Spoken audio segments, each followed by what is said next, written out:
क्या आप जानते हैं एक ट्रक ड्राइवर को अपनी मंजिल तक जाने में कितनी ज़्यादा परेशानी होती है।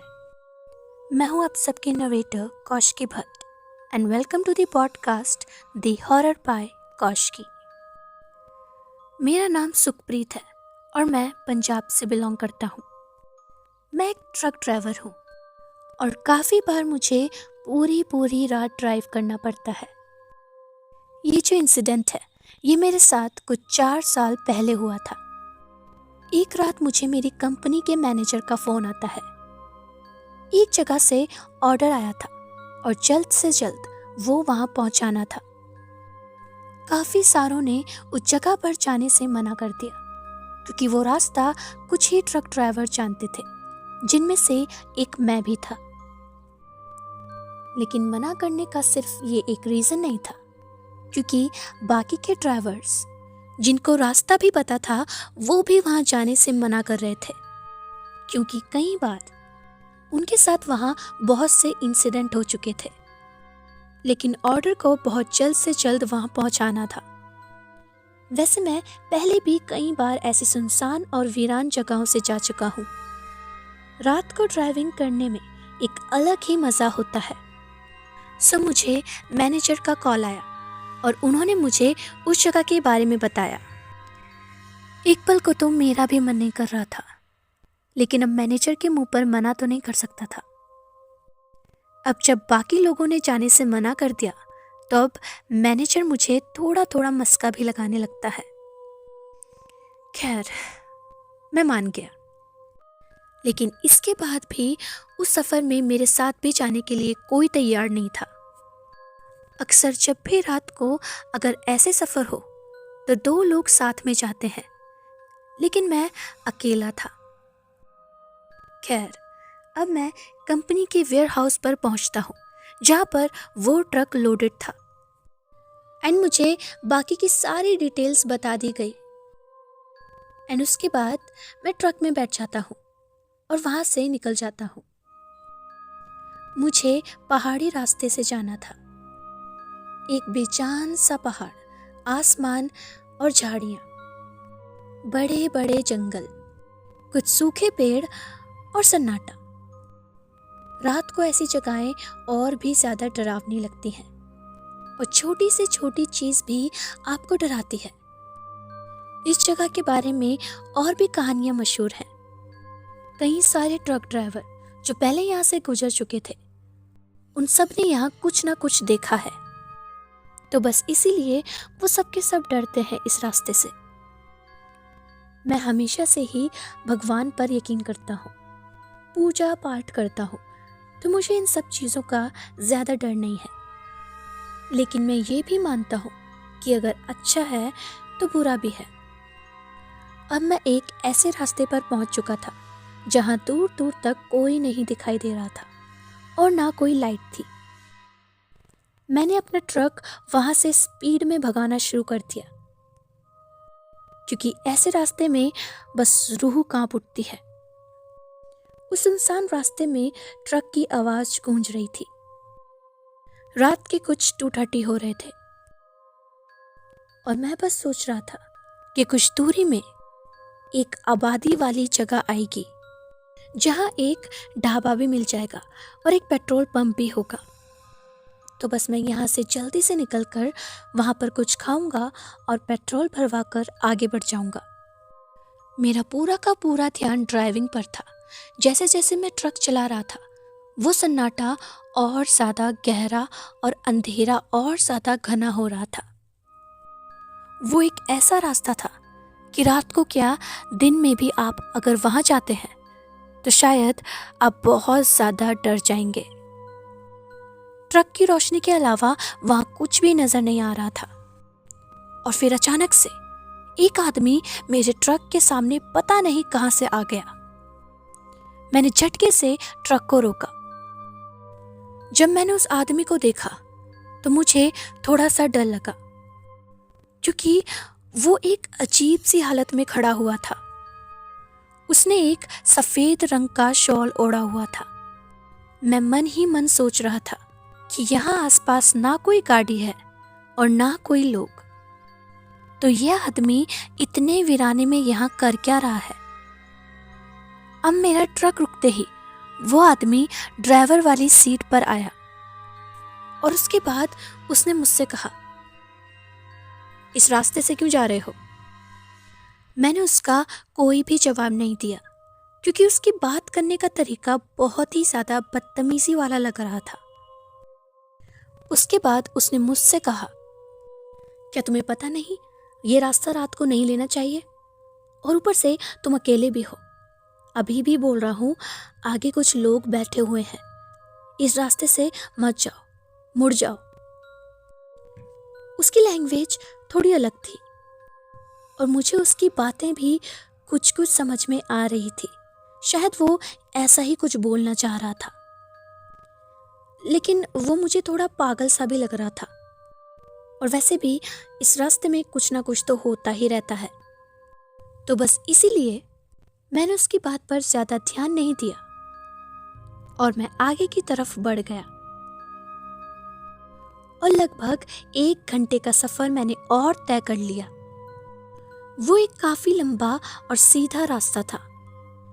मैंने जब थोड़ा दूर देखा तो मुझे कुछ दूर एक रोशनी नजर आती है। वो देखकर मुझे पता नहीं क्यों थोड़ा सा डर लगने लगा। वो रोशनी थोड़ी अलग सी थी। मैंने ट्रक की स्पीड थोड़ी सी कम कर दी। उस वक्त आगे बढ़ने के सिवा मेरे पास और कोई भी रास्ता नहीं था। अब मुझे डर भी लगने लगा और वो डर अब मेरे ऊपर धीरे धीरे हावी होने लगा था। मैं उस पहाड़ से नीचे की तरफ जा रहा था, लेकिन पहाड़ी रास्ता अब खत्म होने वाला था। मैं ट्रक को चलाते वक्त सोच रहा था कि वहां पर कौन कौन होगा जो इस वक्त वहां रोशनी करके बैठा है। मैं जब थोड़ा और आगे बढ़ा तो वहां कुछ लोग थे, लेकिन मैं अभी भी डरा हुआ था और धीरे धीरे उनकी तरफ बढ़ता जा रहा था। अब मैं उस पॉइंट पर आ गया था जहां से वो मुझे अब क्लियरली दिख रहे थे। वो वहां पर बैठे हुए थे। उनको देखकर लग रहा था कि वो लोग एक आम इंसान से ज्यादा लंबे चौड़े हैं। उनकी पीठ मेरी तरफ थी और वो अपना मुंह नीचे कर कर वहां पर बैठे हुए थे और आपस में एक दूसरे से कुछ बात कर रहे थे। मेरा ट्रक जब उनके और ज्यादा करीब पहुंचता है तब भी वो मेरी ट्रक की आवाज सुनकर वहां से नहीं हटते। मैं अपने ट्रक का हॉर्न बजाने लगा, लेकिन वो लोग वहां से हिल तक नहीं रहे थे। मैं उस पॉइंट तक घबरा गया कि अब मैं क्या करूं। लेकिन फिर इतने में मैंने देखा कि सड़क के किनारे कुछ लोग मेरे ट्रक की तरफ आ रहे हैं और उन सब के हाथों में एक बड़ा सा डंडा है। जब वो मेरे नजदीक पहुंचे तो उन्होंने कोई कपड़ा सर पर लिया हुआ था। मैंने उनके चेहरे को देखने की कोशिश करी, लेकिन मुझे उनका चेहरा नजर नहीं आया।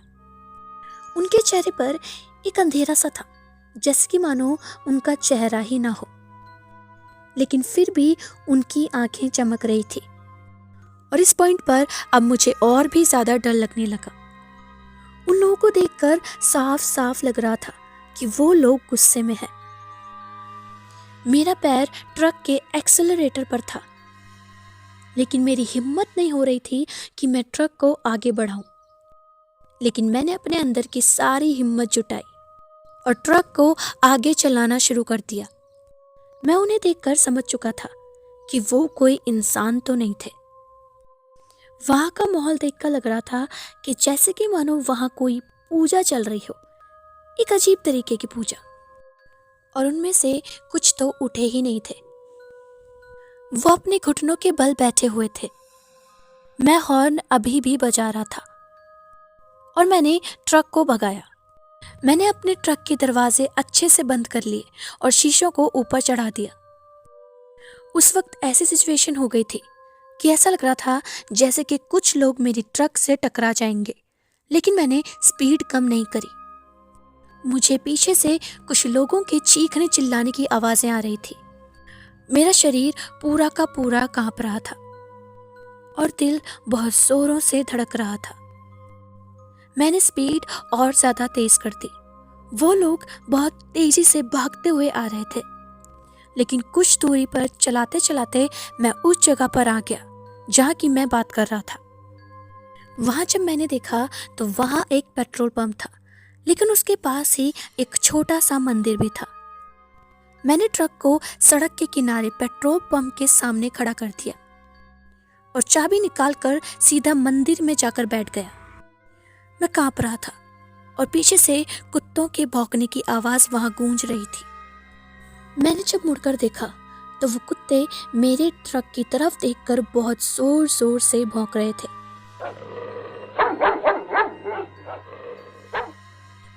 जैसे मानो उनको ट्रक के आसपास कुछ दिखाई दे रहा हो।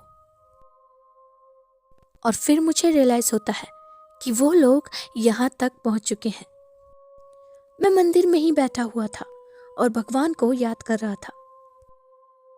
मुझे जो कुछ भी आता था मैं वो सब बड़बड़ाने लगा। मुझे ऐसा लग रहा था कि बहुत सारे लोग मुझे देख रहे हैं। मैं बस वहीं पर बैठा रहा कि जब थोड़ी रोशनी हो जाएगी तब मैं यहाँ से निकलूंगा। कुछ देर में वहां पेट्रोल पंप वाला आता है। वो शायद वहीं पर काम करता था। उसने वहां आते ही मुझसे कहा, वो जो ट्रक वहां पर खड़ा है वो क्या तुम्हारा है? मैंने हड़बड़ाते हुए उसे हाँ में जवाब दिया। उसने मुझसे कहा, जल्दी चलो, जल्दी बाहर आओ। उसे देखकर लग रहा था कि वो भी काफी ज्यादा घबराया हुआ है। और उसके बाद मैं मंदिर से बाहर निकला।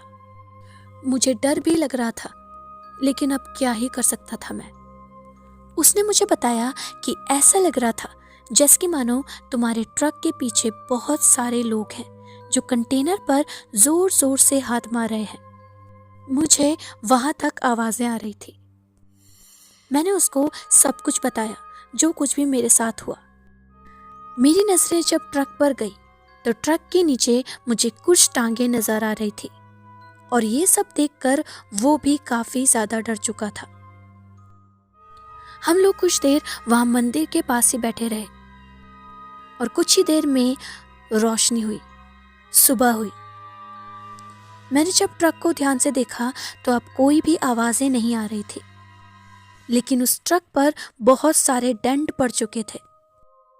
मैंने जल्दी से जहां भी डिलीवरी करनी थी वहां सामान पहुंचाया, क्योंकि मैं ऑलरेडी लेट हो गया था। मैंने मैनेजर को कॉल किया कि मेरी तबीयत ठीक नहीं है, मुझे 2-3 दिन की छुट्टी चाहिए। मैनेजर ने किसी दूसरे ड्राइवर को भेजकर दूसरे रास्ते से वो ट्रक लाने को कहा और मैं वहीं पर 2-3 दिन रुका था। मुझे बहुत ही ज़्यादा बुखार था और दूसरी कंपनी वाले लोगों ने मुझे दवाइयाँ दी और ठीक होने के बाद मैं वापस से घर आ गया। और वापस आते ही मैंने मैनेजर को कहा कि चाहे अब कितना भी लंबा रास्ता लेना पड़े, लेकिन आज के बाद उस रास्ते से किसी और ड्राइवर को मत भेजना। आज भी जब भी मैं वो बात याद करता हूँ मेरे रोंगटे खड़े हो जाते हैं। मैंने अपने साथ के लोगों को बोला कि भगवान का ध्यान किया करो, क्योंकि कुछ चीजें हमें बचने तक का मौका नहीं देती और कब कहाँ ऐसी चीजों से हमारा सामना हो जाए हम नहीं जानते। So guys, this was the story. I hope you like it. SEO choice के लिए इस चैनल को सब्सक्राइब करिए, लाइक करिए एंड शेयर ज़रूर करना। मिलते हैं नेक्स्ट स्टोरी के साथ। तब तक के लिए keep listening the horror by Kaushiki.